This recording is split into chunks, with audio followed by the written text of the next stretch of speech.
All right, well, we're going to go ahead and get started. It's just about 10:30, and I want to leave time for some questions at the end. I am very excited to meet all of you. This is our second open house this month. We had one in Baltimore, and in the fall when we had the open house, I was one of the faculty who said to our admissions team that we should consider having an open house here in Columbia, because I know that for some people, driving to Baltimore on a Saturday morning is not a first priority. So we wanted to make sure that we would avail ourselves to you as well, so that we could answer questions that you might have about our program. I also know that there are several of you who are online, and I'm very excited about that. I just cannot get over how popular I am today. So you will have to watch my ego and keep me in check today. But I'm just really excited that all of you are here and interested to learn about school leadership. So we're going to talk about 3 programs that we offer in school leadership today in the educational administration and supervision area. So the first question that I always ask people as they think about their next step career-wise is, are you ready to lead? Because leadership requires you to think about where you are in your career, what skills and gifts and knowledge and attributes you bring to future leadership positions, as well as your own disposition about going into school leadership. Because that will speak volumes to your length of your tenure as a school leader. And so what we are interested in is helping you to arrive at leadership, but arrive at leadership ready, and ready to lead, and ready to stay in leadership. So you're going to hear us talk a little bit about some of how we're going to get there together for that journey. Here, you're looking at our School of Education Conceptual Framework. Our conceptual framework is really based upon a few key tenets. Number one, we want you to leave our program as a content expert. Our programs are very rigorous, and you will hear today from Sharonda Willingham, who was a graduate of our program. She graduated in 2015. Was it 2017? I'm sorry. She was our 27, so that was last year. I've made you old already. But she is also the founder of our Johns Hopkins University School Leadership Consortium. And that is a student organization, one of the few student organizations within the School of Education that is primarily devoted, welcome and come in, that is primarily devoted to growth as a future school leader. So you'll hear a little bit from her towards the end of our presentation. But as she can affirm, being a content expert is one of the key foci of our program.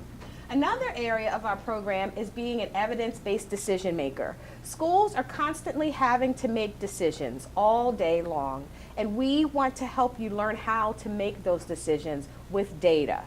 All types of data exist in schools. We want to help you to be able to filter out the noise of all this data and figure out what data is important and what data you can leave on the side. Next, we also focus on helping you to become a reflective practitioner. Being a reflective practitioner means thinking about yourself in the work that you're doing. How are you approaching your work? How are your fellow peers and subordinates as a school leader receiving you in the work, and what is the level of conversation that needs to take place in order to help your school to become more effective? We all have worked for school leaders who've been very effective, and we sometimes have worked for school leaders who have been not so effective. And so we want to help you to be thoughtful about how to be a reflective practitioner in a constant way so that you are constantly affirming and improving your practice. Next, we want you to be an applied technology integrator. So we think a lot about the move of schools towards more technology and how to use that effectively, and how technology can sometimes be a barrier to real learning. So we want to think about parsing between the necessity of ongoing learning around technology with being able to filter out the noise of every new technology program that we see arrive on our doorsteps that are sometimes effective in schools and sometimes not. Lastly, diversity advocates. So the one thing that I get very excited about is thinking about all of the demographic changes that are happening across the country and here in our state, and how we are going to approach that work systemically. So we know that in the 24 counties and jurisdictions, school jurisdictions in the state of Maryland, just for an example, we know that there are that every single one of those jurisdictions has experienced an explosive growth in the number of students who are in poverty. That means that we need to be thinking very carefully about how we are educating our students. We need to think about students who are ELL students as well, students who learn differently, for our special needs students, for our gender differentiation, for students with different learning styles.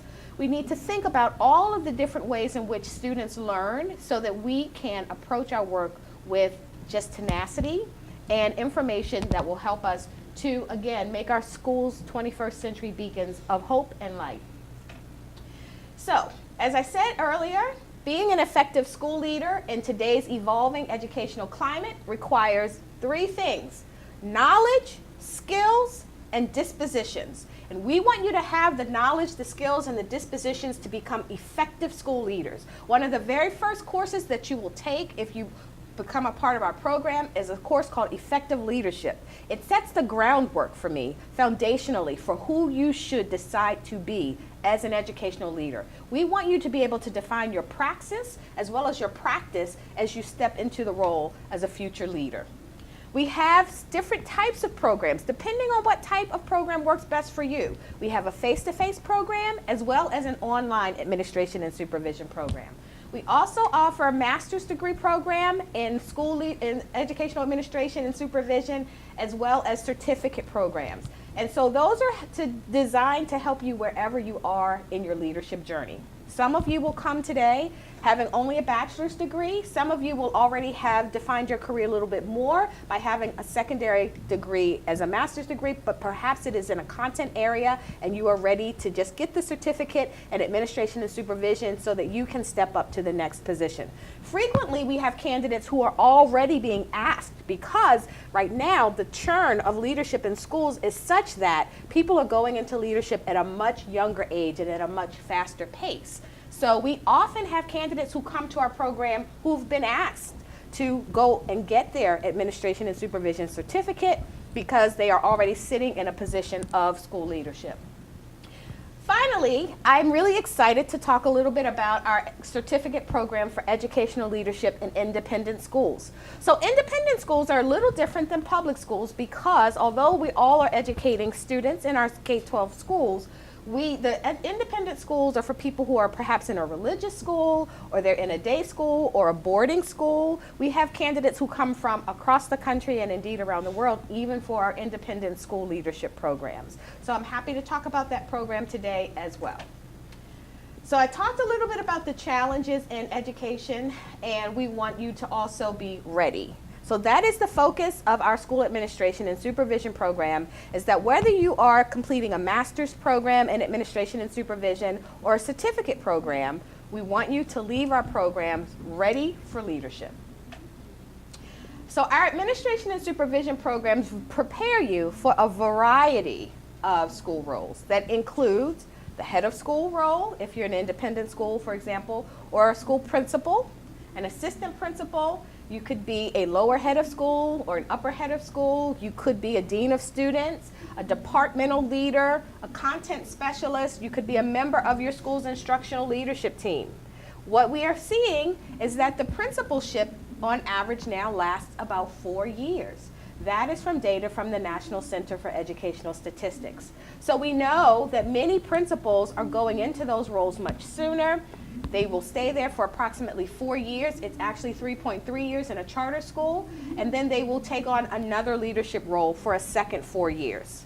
So we know that it is really important as these relatively young leaders come into these roles that they have the variety of experiences both coming into the role and as they're on their leadership journey so that they can be successful. People frequently say to me, do I belong at a school like Johns Hopkins? Johns Hopkins has a fabulous reputation for a lot of things in the world. And so, good morning and welcome. Good morning. And so we want to just assure you that yes, you belong at Hopkins. And people seek our program out because they are aware of all of the things that come as benefits of being an alumnus of Johns Hopkins University. You got to hear this morning, if you were here for Dr. Tony Span's discussion, he talked about how this prepares you to be a leader, to be able to handle some of the biggest social challenges of today. For example, today we're watching as our nation's children converge on Washington, D.C. for the March for Our Lives. And many of the people who have come through our program have reached out to me to say, we will be participating in that, and they believe that what they learned in our program helped to prepare them to help organize their students to lead. So that makes us proud as a program to be able to do that and participate in that way and have that influence. So, rigor. A lot of admin and supervision students routinely wonder if they belong at Hopkins, given our international reputation for rigor and intellectual stimulation.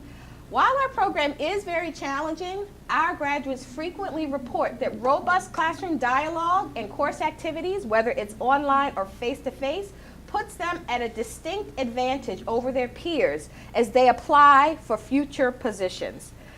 And I have a testimonial in the back who can raise her hand and say amen.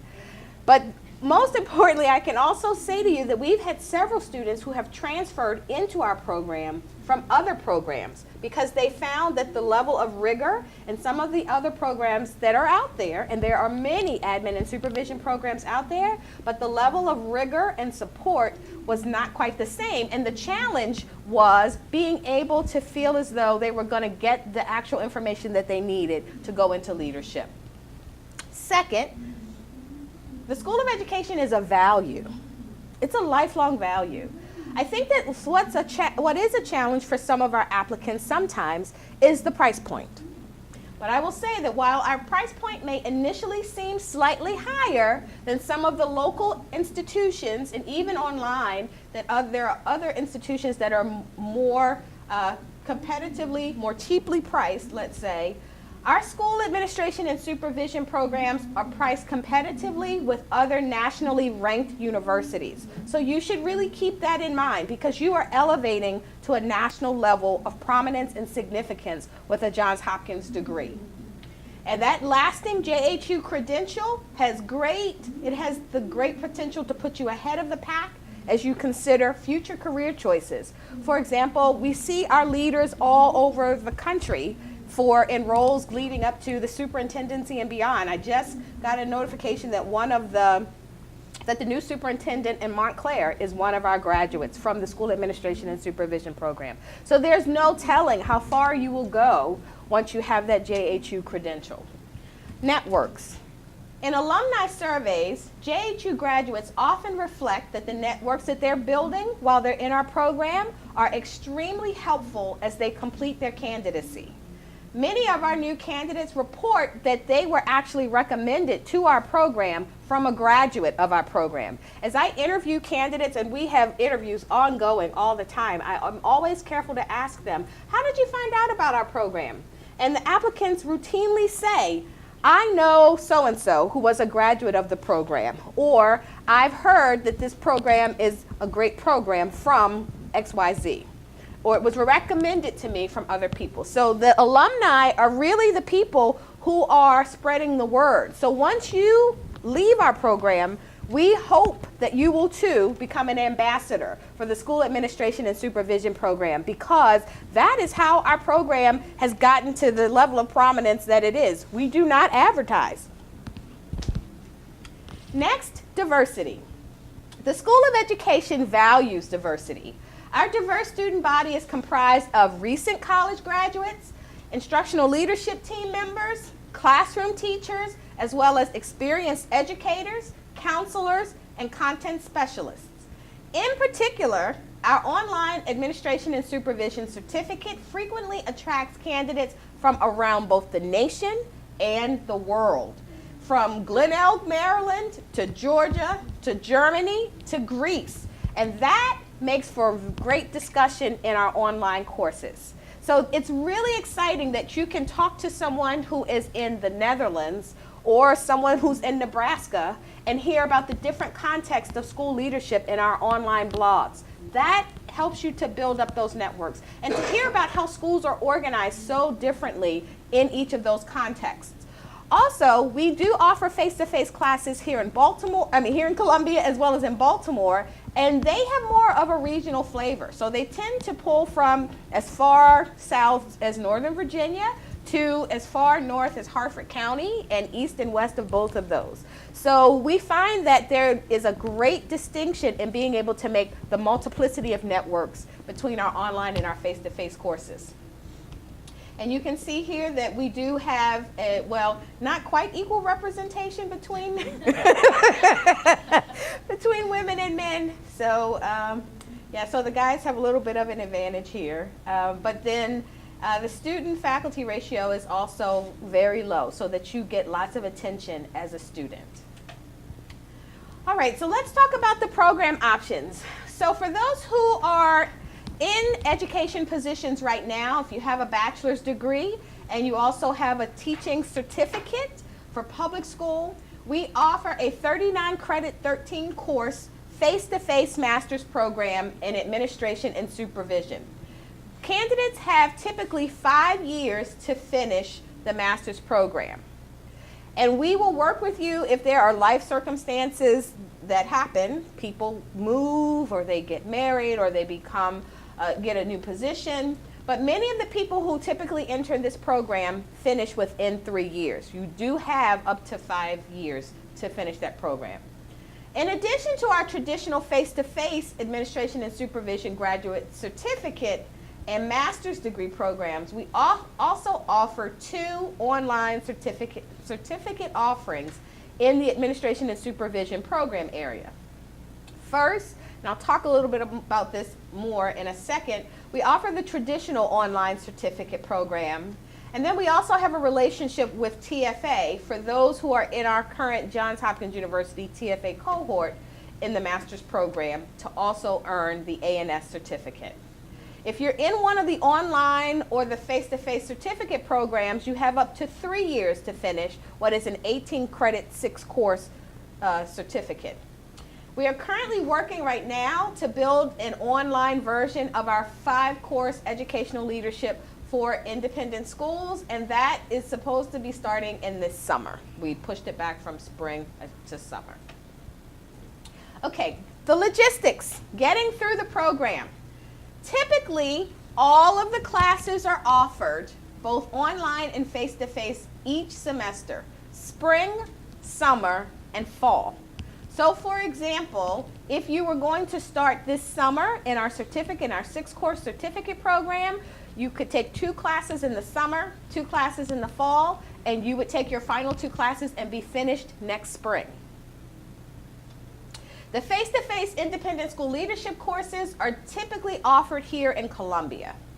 The online ANS courses have 2 starts per semester. They have a regular start, which is January and August, and then they have a mid-semester start, which is October and March. So some of our students take 1 online class from January to March, and then a second online class from March until May.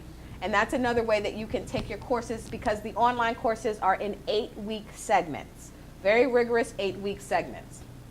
One thing to note is that if you are in the ANS program for the public school administration certificate, our capstone internship is not offered in the summer, and that has to do with the collection of hours. You have to collect 200 hours in a very rigorous internship, and we want you to have the full experience of doing that during the school year. And we have had people say, well, I teach some summer school, or I'm the AP in my summer school program. That may be well and good, but we also know that we want you to have the multiplicity of experiences so that you can meet the standards of our program according to the PSEL standards. All right, our students can take up to 2 courses per semester. Any arrangements to try to take 3 courses must attain written permission from the program director. And then some candidates choose to take 1 course per semester. As I said, we recognize that for some of our candidates, if you're just getting started in the program and you're nervous about how rigorous it's going to be, then we suggest you take 1 class. If you're ready to go into it full throttle, wonderful, you can take 2. Sometimes if you're, for example, going to start in the summer and you know that you're going to have your entire summer to work on your program, you can take 2 courses, and then you'll be really set for fall to step into your other 2 courses. But some people decide to just take 1 a semester, and that's fine too, because that still allows you to finish the certificate within the 3-year span, or for the master's program within the 5-year span. So it still is designed to give you that option. One thing that candidates should think about is that they should be talking to their principal or their assistant principal before the semester of the internship to make sure that they can commit to the oversight of your work. If you don't have a great relationship with your school leader, I would encourage you to start thinking about who would be your site mentor during that program so that they can give you their signature at the end of your internship to guarantee that you have completed all of the tasks required. And then the face-to-face candidates will also participate in an internship orientation that happens here in Columbia the semester before they start the internship. And then you have a meeting with your university supervisor, who we assign to come and meet with you at your school, and your principal, or whoever will be your site mentor, and then you will talk through the various assignments so that everyone is aware of the rigor of the work. Okay, as I said earlier, the online and the face-to-face programs are open to all admin and supervision candidates who already have a master's degree in another area. And we, as you will see, we have a wonderful program coordinator, Liesl McNeil, and she helps to provide all of our candidates with the roster of available online courses. And again, part of what makes our program distinctive is its flexibility. In other programs, you will hear a lot about the cohort, the cohort, the cohort. Our program is not cohort-based, specifically because it's designed, as I keep saying, around the flexibility that you need for your own personal life. So there are benefits, don't get me wrong, there are benefits to a cohort. But for our program, what has made our program so distinctive in the space is that we are designed for people who want and need the flexibility to complete the program in their busy lives, so that they can take 1 course a semester or 2. It's really designed around your life as a working professional. So, all right, and the face-to-face courses, as I have said, face-to-face courses are taught both at our Homewood campus in Baltimore as well as our Columbia campus. And I typically teach most of my face-to-face classes in Baltimore because I like to teach in Baltimore because I live there. So that's just personal. All right, so there, as I said earlier, if you're in the Teach for America program here at Hopkins, there's a special program that's a cohort pathway for you, but we talk to those students typically separately. And those candidates may have already taken 2 of the A&S courses as electives for their TFA program. And then we have they have a prescribed pathway to finish the 6 courses. And if you are a TFA student and you are interested in this, please see me separately to discuss this. Here are the 6 courses for the Admin and Supervision Certificate program. So there are 6 classes, and as you can see, the final one is this internship here at the bottom, the Internship in Administration and Supervision. But aside from this being the capstone, these other courses, you have the freedom to take them as your schedule allows. So you might decide, frequently I advise students who've been out of school for a while, who aren't quite sure where to start with effective leadership, or maybe organization and administration. Because we run these courses, we have so many students, we run these courses every semester. And that's a blessing, that's a gift. But if you are not sure where to start, you could start with one of these courses, either online, face-to-face, and then you could add another course mid-semester, or you could sign up for the following semester or the summer. As I said, we do not run the internship in the summer because of the requirements and the rigor associated with the internship.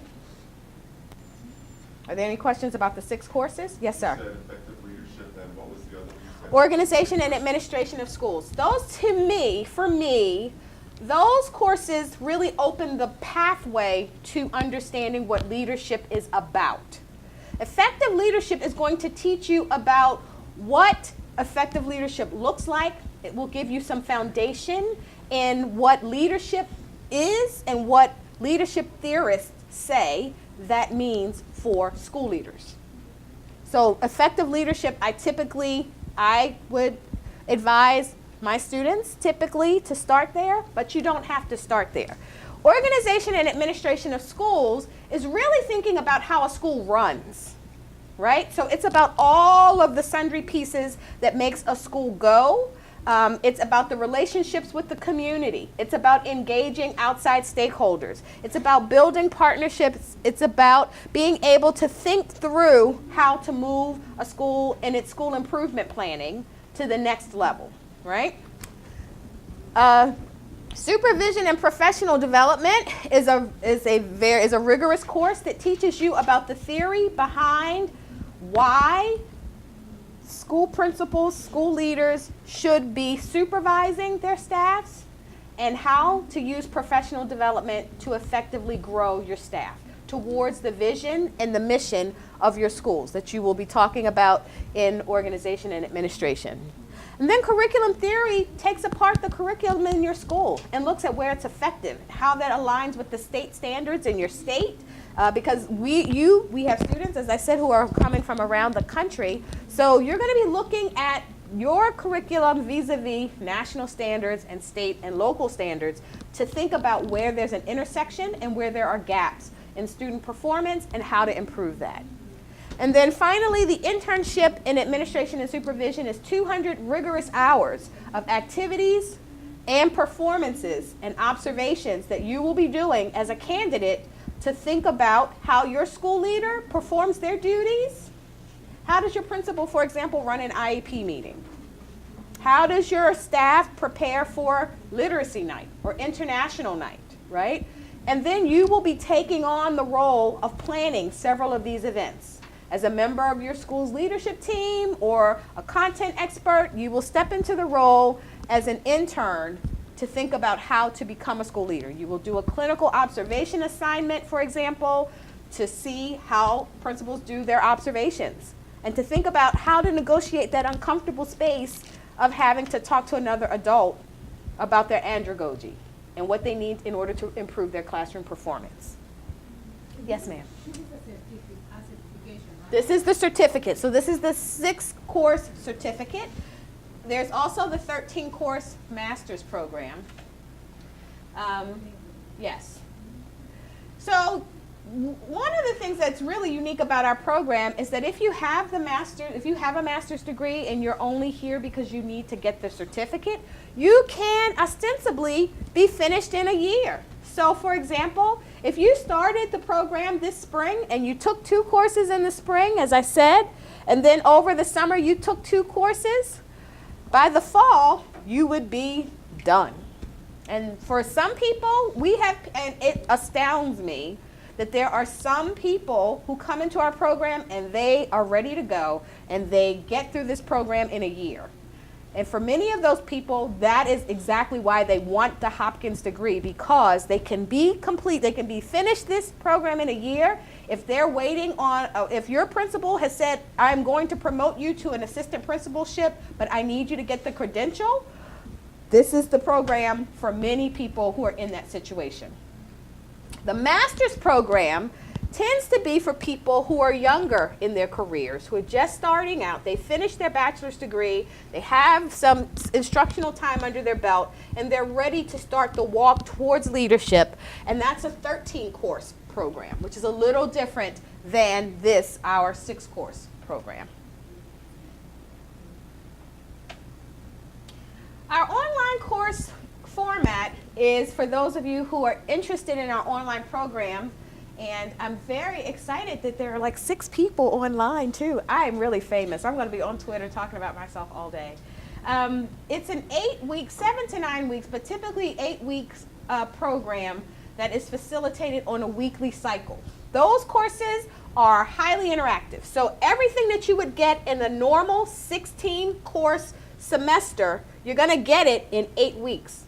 So what I will say is that it's doable, and it's doable just because I know we have students every semester who are doing it successfully, but online is a different milieu than face-to-face. One, because of the length of the courses, 16 weeks for face-to-face versus 8 in online. But the 8-week courses, it's the exact same amount of work that you would do over 6 weeks. You do it in 8, and you do it online.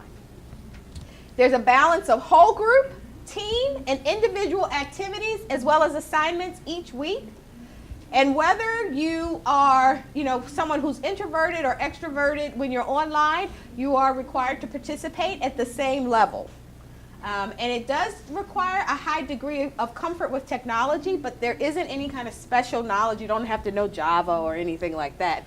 You just have to be willing to go into Blackboard, because that's the primary tool that we use for our online courses, as well as Web 2.0, and then TK20, which is something that we do training for. So when you get admitted to our program, we do an orientation, and that orientation will walk you through how to complete the Blackboard training and the TK20 training, so that when you have to upload your assignments to those platforms, you'll know how to do it.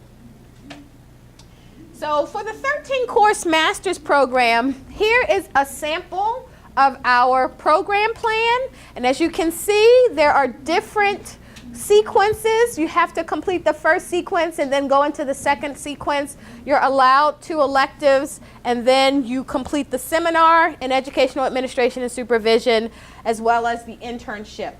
And we can also give you copies of that if you would like. We can email those out to you, but this is what the sample program plan looks like for those of you who are interested in the master's program. And as I said, typically that program is completed within 3 years, whereas the certificate is on average completed within 18 months. The average time is 18 months. You can be done in as little as a year, but typically it takes about 18 months. This typically takes about 3 years.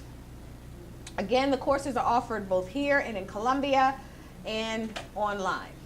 All right, about the internship. Programs are designed in the internship for public school district personnel who are certified teachers who have at least 27 months of teaching performance. So if you're in the A&S program, which is different than educational leadership for independent schools. So if you're in an independent school, none of this applies to you.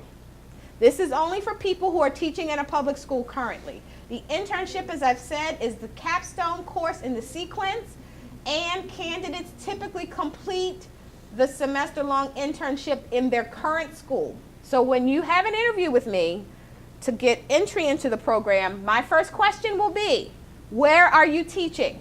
How long have you been there? And what are you certified in? Those are the 3 things I want to know off the rip. And depending on your answers to those 3 questions, I will decide which program fits your profile best. Candidates typically complete this with the permission of their Admin 1 certified school leader, and you are required to have the signature of your mentor from the current site before you can begin the internship. We, as a School of Education, will assign a site supervisor to meet with you several times during the semester so that you can continue to get guidance along the way of the internship. And both your mentor and your site supervisor will come together to evaluate your performance at the end of the internship to make sure that you have successfully completed the program requirements. And just so you're aware, our program is aligned to meet all of the new requirements of the Professional Standards for Educational Leaders, which is a new set of standards. Before then, we were using the ISLIC standards, and we have now converted our program to the PCEL standards. And we have received notification from MSDE that our program is in full alignment with that. All right, so the internship assessments, here are some of the assignments from the internship. You will have a core beliefs reflection assignment. We want to know, so as I said, the 6 courses, the core courses are meant to make you think about, as a reflective practitioner, who am I as a leader? So by the time you get to the internship, you should be able, because we've been pouring into you for 5 courses, by the time you get to that 6th course, you need to be able to tell that back to us. Who am I as a leader? What is my praxis as a school leader? What am I doing here? Where am I going as a school leader? Then there's another 200-hour requirement where you will collect activities to document your journey into school leadership. As I said earlier, there's a clinical supervision reflection, there's a mentor assessment, and then you have a portfolio organization that you will upload online into our online platform, and you'll have a presentation with your instructor to talk through your portfolio. And then finally, there is an internship portfolio reflection paper. Now, for those of you who are interested in our graduate certificate in educational leadership for independent schools, the courses are slightly different.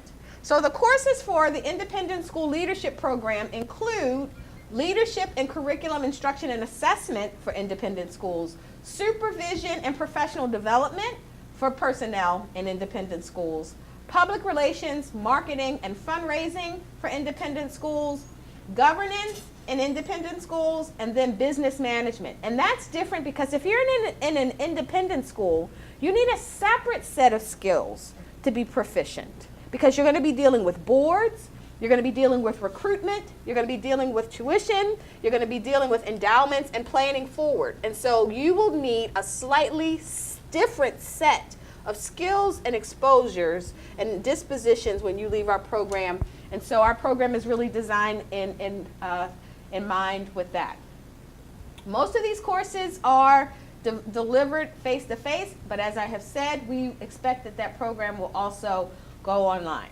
Now, these are the 2017-18 tuitions and fees. I didn't put in the next year's tuition and fees because I don't know exactly if that's been confirmed yet. So we'll go with what I can confirm for today, which is that the tuition for 2017-2018 is $755 per credit for face-to-face classes, and online is $840 per credit. Typically, and Jean is in the back, our credits cost per credit typically rises about 2 to 3% a year on average. So if you're looking to think about what the difference will be between this year and next year's tuition, it's about a 2% increase.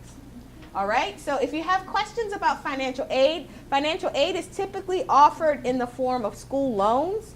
And so you can contact our financial aid office at soe.finaid@jhu.edu, or you can call them at 410-516-9808.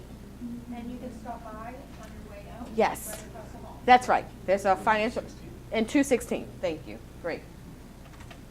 All right, the deadlines for financial aid are April 1st for summer, June 1st for fall, and November 1st for spring. But here's the part that we love. Admissions to our program are rolling. So we have people who are applying all year long. I'm interviewing people now for both the summer and the fall. So people will frequently start their process in the beginning of March, and it takes about a month to get the transcripts and get everything all queued up, and then you'll move to the admissions office where everything will be verified, and then you'll have an interview with me, either face-to-face or on the phone. It takes us about a week to make the decision, so you'll hear relatively quickly after your interview whether you are admitted into the program and what other decisions you'll have to make to enroll. There are limited scholarships that are available. I believe April 1st is also the deadline for scholarships, but as I said, those are very limited, and there's no full tuition scholarship for our program. Financial aid is available for those who take 2 courses per semester, as I said, typically in the form of school loans. And if you have any questions about that, you can see the email address or the web address that is at the bottom of the screen. So for questions, well, here's my office number. My email address is annette.anderson@jhu.edu. And you can reach out to me in my office or via email. Please follow me on Twitter. I have almost 400 followers at this point. I am very proud of my Twitter presence. Although last night I wasn't tweeting about anything educational. I'm just heartbroken that Syracuse did not make it to the Elite Eight. So So yeah, after that, I just went to bed. But probably the person who can give you much better information than I can is Liesl McNeil. As I said, she's our fabulous program coordinator. Liesl knows far more than I do about anything in the world. And so you are in far better hands if you contact Liesl about anything, trust me, than you would be talking to me. And her phone number is, well, you can call 1-877-JHU.SOE1 or 516-9799. Okay, so if you have any questions, I will take them now from our online guests. Yes, sir. How do you assign internships? Do you assign by where you live, or do you just By the school that you're already in. go to here? And independent school does not require? They do not require an internship. We are currently rethinking that. Partly because what I will say is, you know, at the beginning of this discussion, I talked about how schools are changing. In independent schools, what we're seeing is that independent school leaders typically stay in their seat for about 11 years. So a lot longer than they do in the typical principalship in a public school. But it has been harder for some of our graduates to ascend into leadership roles in independent schools. And so for them, if you have been in an independent school your entire career, you're trying to figure out how to get into leadership, but it may not be in the same school in which you taught. So what we think we need to do is think about how we can provide our students with experiences to see different types of independent schools so that they can be prepared to lead in a school that is different than the one in which they're currently teaching. Any other questions? Yes, ma'am.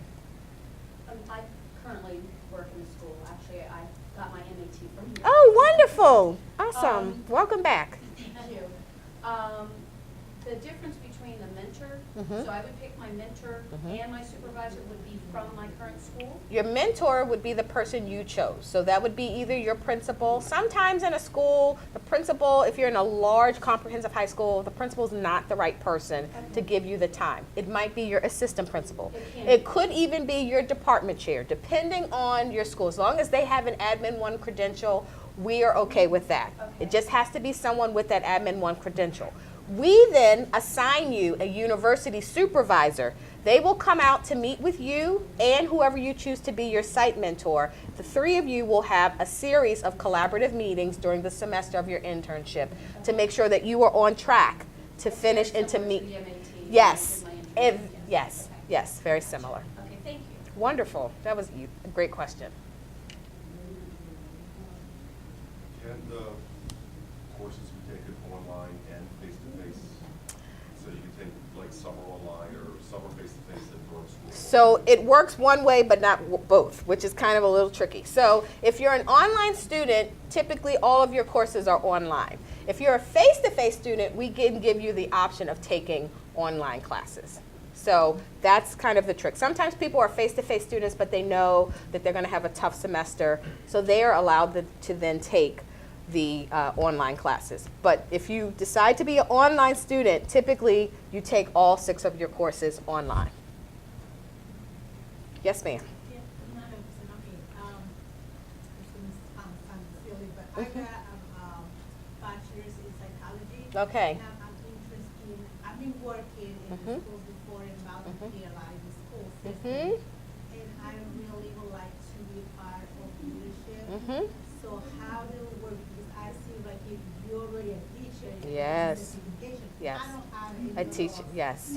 So What are you certified by MSDE? So what is your current role in the school? well, no, right now I've just finished my bachelor's in psychology. I raised my family and went back to school. Okay. But I have Wonderful. a lot of, I worked before when my kids, they were in school, volunteer, and I work a little bit in the schools, but I don't need no certification. So you might be a great candidate for our master's program in education studies, which would combine the independent school leadership programs that we talked about with other courses in education. In order to be in our administration and supervision program, because at the end of that program, it's designed for people to get a stamp that they then take to MSDE or to the state licensing credentialing agency, you would have to at least have your teaching credential. You have to at least have that. So if you're not qualified there, then what we would recommend is that you look into our independent school leadership program, because I guess the question that I would have to ask, and we can take this offline and talk about it at another time, is what do you want to do in school leadership? Because the way that there are lots of different ways to be a school leader. Lots of different ways. But if you want to become a school principal, the way that the state of Maryland has licensed us is that you must have had a teaching credential awarded at some point. And so sometimes we even have candidates, I have had candidates that have come straight out of undergrad, but they have their teaching credential, they're 22, and they will say, Dr. Anderson, I already know that I want to be a principal. And I'm like, you haven't taught a day in your life. But they will say that they already know that they're ready to be a school leader, but they have a teaching credential. So by the time they get to their internship, they will have had the 27-month requirement in order to go to MSDE.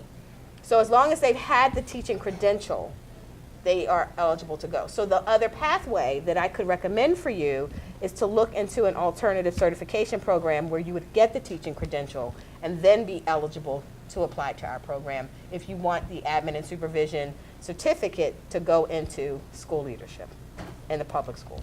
So I can take a certification for teaching. You would go into it, yes, you'd have to get a teaching credential. So how long that would take? Well, it depends. There's a lot of different teacher programs. We have a great one here, and I'd be happy to recommend to you. We have a graduate here who can talk about how fantastic that program is, and then that would allow you to then apply So that would be on the MAT program in 214. Yes, yes. And then when you complete that, you come back to us. And so you can do that, or as I said, you can just look into the master's program for independent school leadership, and we can talk about that too. So there's lots of ways, lots of ways. Mm-hmm. Yay, great, wonderful. Are there any other questions? Yes, sir. What are the The essay topics? the admin requirements? Oh, they ask you, so we ask you about your dispositions. So for one, we ask you about your the questions about your dispositions, like where are you as a leader, as a reflective practitioner, as a technology integrator. We ask you some questions about that, and we ask you about why you believe this program is the next step for your career. So those are the kinds of questions that are asked in the essay. Jean, are there any online questions? Not yet. Okay, I think you've answered a lot of them. great. All right, so I'd like to introduce you very briefly, because I know you all may want to go visit something else, to Sharonda Willingham, who is our president and founder of the School Leadership Consortium, and have her talk a little bit about her journey as an A&S student, and as well talk a little bit about how the...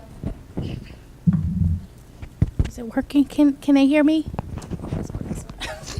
Okay, how the School Leadership Consortium is helpful for our students to find out about future careers as a school leader. Thank you, Dr. Anderson. I would just like to say a few words about Dr. Anderson. She's really become a jewel to me because I've got to know her in 3 capacities. My advisor first, my professor second, and my mentor third. So we have formed and built a relationship that's going to be lifelong. She doesn't know it yet. And I was able to do that by getting my master's degree at Hopkins. So this program has been life-changing for me. I had her in culturally diverse students. That's in the master's program. That is not a class that you will take for a certificate, and it's unfortunate because it studies the current demographic trend of how public education is changing. and how school leaders need to be able to address the equity issues surrounding that issue. And we had tough conversations in that class where I didn't think we were going to go there, but we went there, and it changed everyone's perspective. Speaking to me at one point. We had a disagreement on an issue, but that's what education is about. You can have two different points of view and still hold your point, and she can still hold her point, and we still get along. So, and we had one of the students who identified as gay, and he came into class and said, I didn't think I'm gay. I didn't have any biases. Well, after the course, he was able to identify his biases that he had. So we come to realize that all of us have biases, but as a school leader, how you need to navigate those, because you're leading everybody. And as a leader, you have to be able to lead diverse groups. And so that was a very wonderful class. And I would like to say that class is about going deep within yourself. Sometimes learning is very theoretical, but that was something that you had to go within yourself and to examine some personal issues and some long-held deep beliefs. And so Hopkins give you that opportunity to go there. So I would just like to give kudos to her and Hopkins for creating that experience for me, because it was life-changing. But the program is very, very wonderful. I really enjoyed my time in the program. It's very rigorous. The conceptual framework is adequate. You are reflecting. You're looking at technology and how to integrate that, how to make database decisions. So the programs and the classes that you take are very much in alignment with the conceptual framework of the School of Education. And it does prepare you to go out and lead schools effectively. I haven't led a school effectively yet, but I really feel strongly and confident in my theoretical framework that I have, that I'll be able to lead it, at least from a theoretical perspective. Application is another story. We'll see where that goes. But it does a great job at building a diverse and well-informed leader.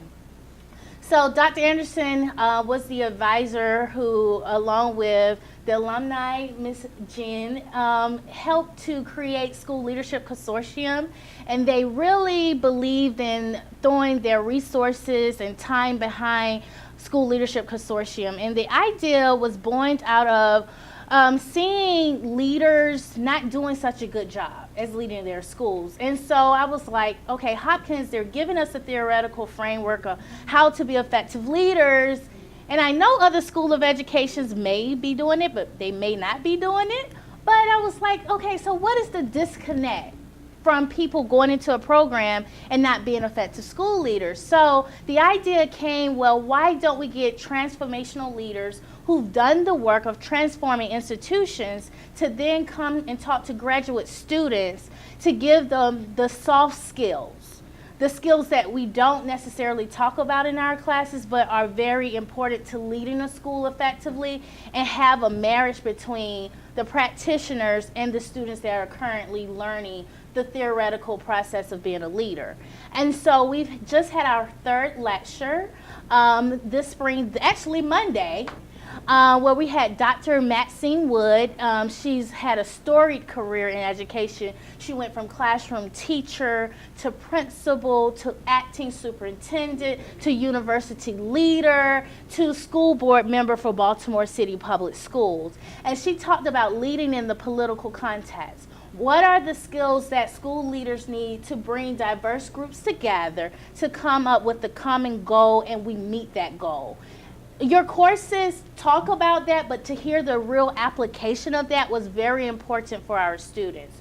So I will be in the next room over if you are going to apply to Hopkins and you would like a wonderful student organization to enhance your leadership practices and skills, to come and sign up. We're looking for leadership people to help lead the organization and to bring in innovative speakers to talk to the current School of Education students about how to become an effective leader. Because one thing that I've learned and have to keep in the back of my mind as a school leader, you have to be ever evolving. So what it took to lead a school in 2000 is very different from what it takes to lead a school in 2018. And so as a leader, you always have to be evolving, learning, growing, evolving, learning, and growing.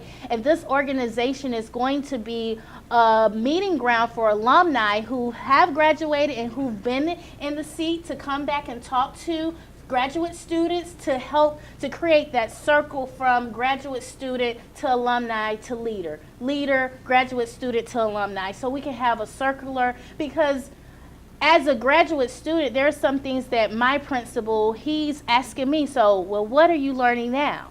So it can be a circular conversation that we're constantly having. So I look forward to seeing you all over in the next room if you're interested in joining Hopkins, because you have this extra support that can assist you throughout your career. So do I have any questions about my personal experience through the program that anyone would like to ask, or about School Leadership Consortium? No questions? All right, thank you for your time.